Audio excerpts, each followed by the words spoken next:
Bonjour à tous, Nicolas Podetti ici pour le premier épisode d'une série consacrée à l'entraînement des chevaux et notamment à pourquoi j'ai choisi de m'éloigner finalement des méthodes conventionnelles et pourquoi j'ai choisi la méthode notamment de John Lyons pour en faire mon métier. Ce qu'il faut savoir, c'est que donc j'ai commencé l'équitation dans un centre équestre normal. J'étais cavalier de classique et c'était une écurie où il y avait des chevaux de commerce, beaucoup de chevaux de commerce qui passaient, et évidemment au galop, au niveau du galop 5, 6, je sais plus quel âge j'avais, je devais avoir 14, 15, peut-être 15, 16 ans je crois. Et à ce moment-là, donc on commence à monter un petit peu les chevaux qui viennent et qui arrivent et qui sont un petit peu difficiles, et donc on se prend un petit peu pour un super cavalier. Et puis on est content parce que les propriétaires et les gens nous donnent de plus en plus de responsabilités. Et donc j'étais amené à monter des chevaux qui venaient d'arriver de je sais pas où d'ailleurs, qui avaient été achetés et qui étaient là pour des chevaux de commerce. Donc ils étaient montés pour les premières fois par nous, par des gamins en fait de 15-16 ans. Et nous, évidemment, ça nous valorisait beaucoup. On pensait vraiment que voilà, là, ça y est, on était des bons cavaliers, on pouvait monter ces chevaux qui arrivaient. Et il y avait toujours le patron de l'époque, il avait toujours la même séance qu'il faisait aux chevaux qui venaient d'arriver. Cette séance-là, c'était donc, on arrivait dans la carrière et évidemment, c'était une écurie de CSO, donc il fallait faire sauter les chevaux. Et donc, au pas, au trot, au galop, plus ou moins, en bazar ou quoi, parce qu'il fallait absolument les faire sauter et puis voir ce qu'ils valaient. Donc, on arrivait, donc hop, une croisillon.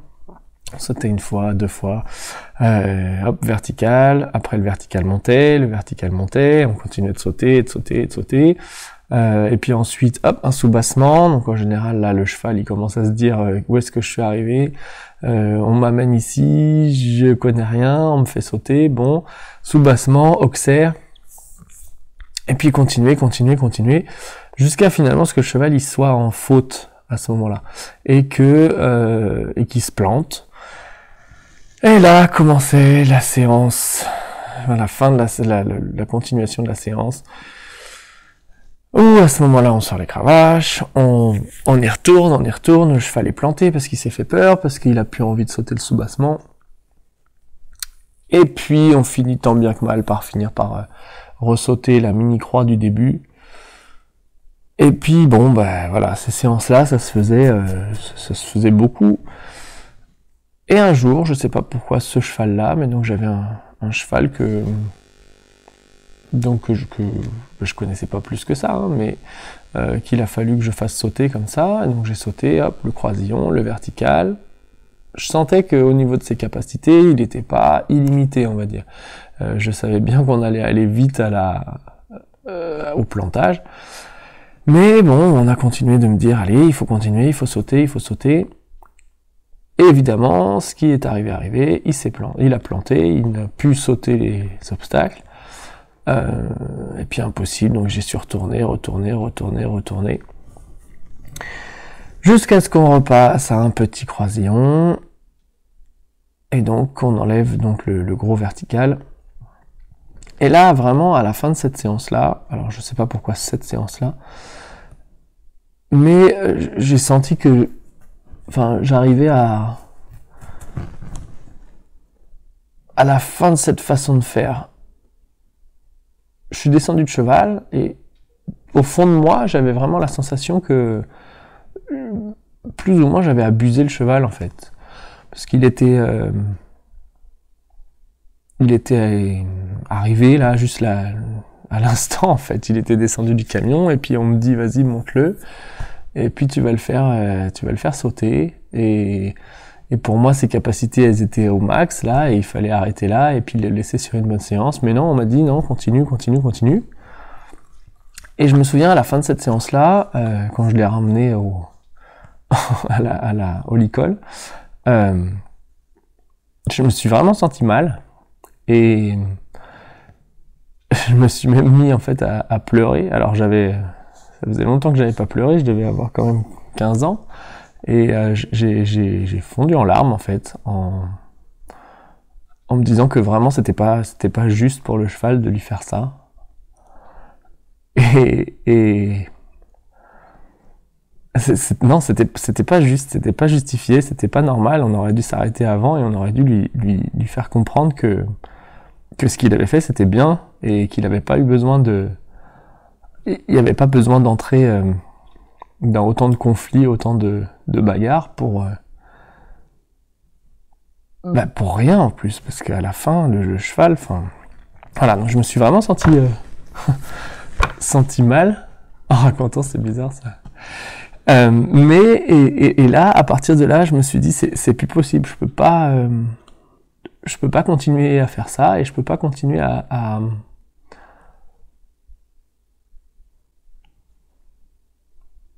être contre les chevaux finalement. Je peux pas, c'est pas possible. Il faut que je trouve autre chose, il faut que je trouve une autre façon de faire qui prenne en compte l'apprentissage du cheval et son apprentissage, son cerveau quoi. J'ai besoin d'utiliser son cerveau pour qu'il apprenne et qu'il soit avec moi et puis de le préparer aussi physiquement à faire ces choses-là. Parce qu'à la fois il y a besoin du mental et puis à la fois il y a besoin du physique et en physique ça se prépare. Et c'est vraiment important. Et donc c'est à partir de là que j'ai commencé à chercher un petit peu des nouvelles méthodes. Alors j'en ai essayé plusieurs.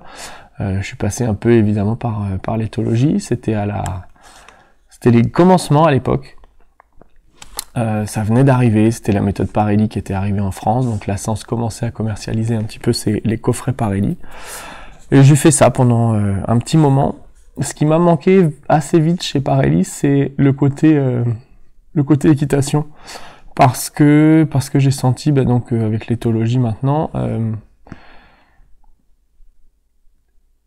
comprenez bien quand j'ai senti avec ce cheval là, j'ai senti que c'était pas la bonne méthode, mais ça veut pas dire que je voulais arrêter l'équitation pour autant.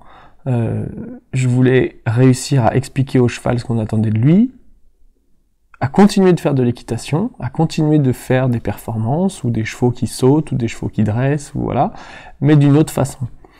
Et l'éthologie, ça m'a pas convenu, parce que on s'éloigne un petit peu trop, pour moi, de l'équitation. On finit par faire beaucoup de choses à pied, à courir avec son cheval, à avoir une relation à pied, mais finalement on fait de l'éducation à pied, mais pas beaucoup d'équitation finalement. Et ça m'a manqué. Donc j'ai continué de chercher, et un jour, donc au moment où vraiment je cherchais un petit peu plus comment dresser le cheval en utilisant à la fois son cerveau et en même temps lui apprenant les mouvements qui vont lui servir pour sa vie de cheval finalement. Parce que le but c'était quand même de les dresser assez rapidement pour qu'ils soient vendus. Et malgré tout, on peut pas faire 6 mois à pied dans ces cas-là avec un licol, parce qu'il va falloir au contraire leur apprendre le mort, leur apprendre les mains, leur apprendre les jambes, les aides. Et donc il me fallait quelque chose. Et un jour, en 2005, j'ai eu la chance de m'inscrire à un séminaire, un clinique en fait, un stage de John Lyons. John Lyons, qui était à l'époque donc dans la vague des chuchoteurs, mais quand même décrit un petit peu par tout le monde comme un petit peu différent. Déjà, il n'avait pas de licol, il était tout de suite en mort de filet. Et puis vraiment beaucoup de différences. Donc je suis allé à ce séminaire assez ouvert. Et là, c'est là que vraiment j'ai trouvé la voie que je voulais suivre. Parce que là, je l'ai vu faire des choses. Je l'ai vu en fait réaliser tout ce que je voulais faire à ce moment-là. C'est-à-dire que il a pris plusieurs chevaux et à chaque fois, dans le calme, avec une méthodologie pas à pas, il les a transformés devant moi avec des choses que je pouvais comprendre, qui étaient claires. et en parlant vraiment pour le cheval. C'est-à-dire que tout ce qu'il lui apprend, par exemple la réponse au mort, le placer, le fait de s'arrondir, etc., il l'apprend pour le cheval. Et pas en tant que cavalier, parce que souvent on parle du cavalier, mets ta jambe là, mets ta main là, mets ton... Là il dit non, voilà, le cheval c'est un cheval. Il est pas né avec un manuel d'équitation. Il sait pas ce qu'on attend de lui. Et il va falloir lui expliquer. Il va falloir lui expliquer quelles actions de main demandent quelles choses. Il va falloir connecter le mort à ses pieds pour en fait établir une base de travail, une base de communication qui va nous permettre justement de communiquer avec lui et de contrôler ses mouvements d'une façon que lui comprenne. Et en contrôlant ses mouvements, évidemment, on va arriver à plus de performance et plus rapidement, puisque le cheval, à ce moment-là, comprend ce qu'on lui demande. On n'est pas en train de lui forcer ou de lui prendre les mouvements, il nous les donne parce qu'on lui a expliqué comment nous les donner. Et ça, j'ai trouvé ça vraiment très fort, et il a changé, il a transformé vraiment plusieurs chevaux en les mettant dans des attitudes et au début basses et bas, rond, le dos rond, le cheval souple, léger, et on voyait vraiment cette transformation. Et ça m'a énormément plu. Et quand je suis rentré chez moi après ces 2 jours, donc évidemment j'ai voulu tout de suite m'y mettre, et j'ai commencé donc par le travail à pied qu'il avait longuement expliqué, parce qu'il a toute une séquence d'exercices pas à pas pour apprendre au cheval à comprendre les actions de main du cavalier. Et donc j'ai commencé ça tout fou à l'époque. Voilà, j'avais à ce moment-là, je sais plus, en 2005, je devais avoir 14, 15, 16, 17, 18, 19 ans. Et donc j'ai commencé, alors là il fallait faire hop, le pli ici, le nez ici, les hanches, tac, tac, tac, les hanches, les épaules, la tête. Et puis ça fonctionnait. Et c'est surtout ça qui m'a frappé, c'est que ça marchait avec n'importe quel cheval que je prenais, je pouvais lui apprendre à se placer, à pousser ses épaules, à pousser ses hanches, à se déplacer latéralement, en finalement quelques séances, et encore, même si je me débrouillais bien, j'arrivais à faire ça dans la même séance, et je trouvais ça énorme, parce que c'est des choses qu'on pouvait pas faire, qu'on n'arrivait pas à faire même après des années de classique. Enfin, je sais pas si vous vous souvenez les premiers exercices de déplacement latéraux qu'on fait en club. Bah, le cheval, il se déplace pas vraiment, il y a que nous qui nous dandinons sur la selle pour essayer de le faire se déplacer, mais ça marche pas. Et là, avec une méthode vraiment simple, je pouvais à pied faire déjà des déplacements latéraux, avoir un cheval souple, et ça, c'était vraiment génial.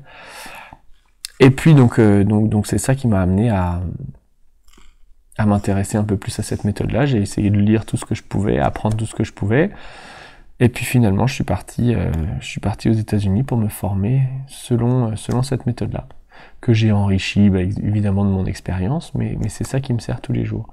Et la meilleure, une de mes meilleures histoires finalement, c'est j'ai été appelé par une propriétaire qui avait un cheval ibérique, donc qu'elle n'arrivait pas à dresser finalement.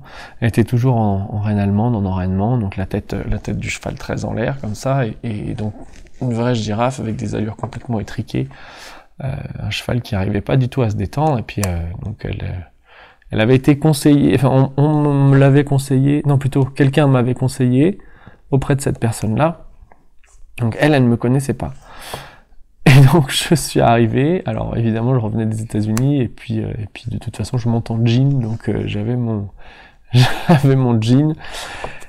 Et quand elle m'a vu arriver, je l'ai su après, mais elle s'est dit, mais qu'est-ce que c'est que cet éthologue là, ou ce cow-boy, mais qu'est-ce qu'il va faire à mon cheval, ça va servir à rien, quoi. Et donc grâce à la méthode de John Lyons, à cette méthode pas à pas qui explique au cheval ce qu'on attend de lui, en 15 ou 20 minutes, le cheval il avait le nez par terre, l'encolure complètement décontractée, et vraiment il était souple, il suivait la main, et il était devenu vraiment agréable à pied. Et ensuite évidemment j'ai transposé ça à cheval, et donc dans la même séance, cette dame là, elle a vu son cheval passer de l'attitude dos creux, tête en l'air, tête levée, à un cheval qui s'étire, qui étire sa ligne du dessus, qui vient chercher le contact du mort un petit peu plus loin, qui vient s'arrondir sur la main. Et ça, alors enfin tous les chevaux après ils font ça, mais celle-là c'était assez rigolo parce que cette dame qui dit qu'est-ce qu'il va faire sur mon cheval, cet éthologue. Et finalement c'est vraiment pour ça que j'aime la méthode Lyons, parce que ça m'a pas éloigné de l'équitation. Ça m'en a même rapproché plus que ce que j'aurais imaginé. Et aujourd'hui, donc, je peux donner des cours de dressage vraiment poussés, aller jusqu'aux aires de haute école et puis au changement de pied appuyé. Finalement, en ayant écouté les conseils d'un cow-boy. Donc, je trouve ça assez fort. Finalement, c'est un cow-boy, c'est John Lyons qui m'a permis de découvrir les principes de l'équitation classique, parce qu'ils sont vraiment bien perdus de nos jours et on a oublié pas mal de choses, et c'est bien de se les faire rappeler de temps en temps. Et donc j'essaie de poursuivre ça, et puis toujours d'essayer de penser à expliquer les choses au cheval, puis à son cavalier évidemment, mais d'expliquer les choses au cheval, de me placer du point de vue du cheval pour lui expliquer l'équitation. Comment on peut travailler son physique en utilisant son mental, en utilisant son intelligence pour le faire. Voilà, c'est la fin de cette première épisode, et je vous donne rendez-vous pour d'autres épisodes à suivre. Au revoir.